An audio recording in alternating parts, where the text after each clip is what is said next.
Hi, I'm Mott, Conservation Director for the Isaac Walton League, and I want to talk to you for a little bit today about something that you may have heard a lot about in the last month.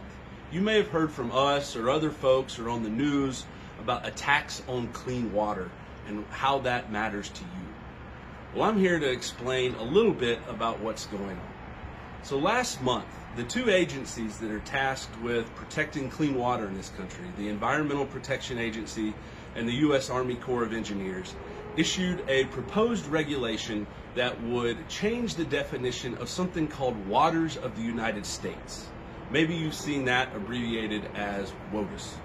And Waters of the United States, or WOTUS, may sound like wonky policy talk, and it is, but it is really important. And so I want to explain a little bit about what Waters of the United States means and why it's important that we don't change the definition. Simply put, Waters of the United States is the term used in the original Clean Water Act that defined where the act applies, aka where are we going to limit pollution.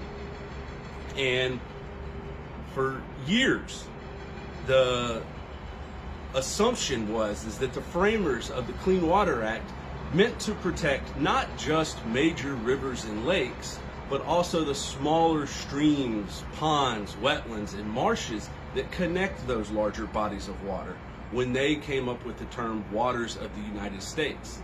The reasoning there is pretty simple. The idea that water flows between all of these different bodies and any pollution will flow right along with it.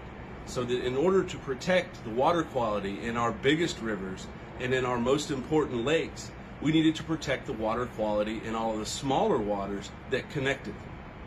So what happened last month?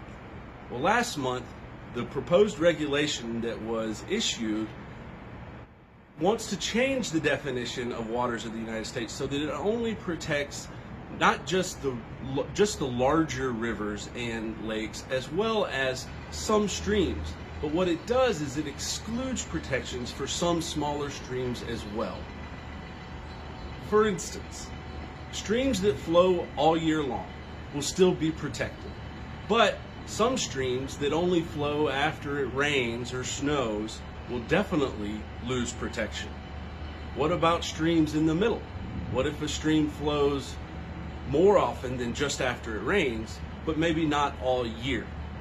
Well, we don't know if those streams will be protected because this proposed regulation sets up a test for those kinds of streams that says that these streams will be protected depending on whether they're a tributary of a protected water. And if all of this sounds really complicated, that's because it is.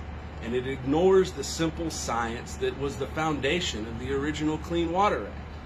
That water flows from upstream to downstream, and that if I pollute the small ephemeral stream, which only flows after a rainfall event, if I pollute that stream on my property, even if there's no water in it at the time, when it does rain, it is still going to flow downstream to my neighbor and eventually into a major river or lake.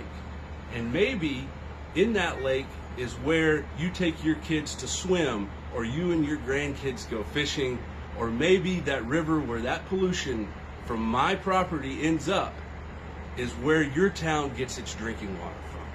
And so that's why it's important that Waters of the United States be applied broadly across the country to all variations of streams, rivers, lakes, marshes, and wetlands, because we all live downstream. And what pollution enters the hydrological connection above us is certain to come down to us eventually. And so that's why this proposed regulation is bad for clean water and an attack on the Clean Water Act, and why we are, with your help, are going to stop it. Thank you.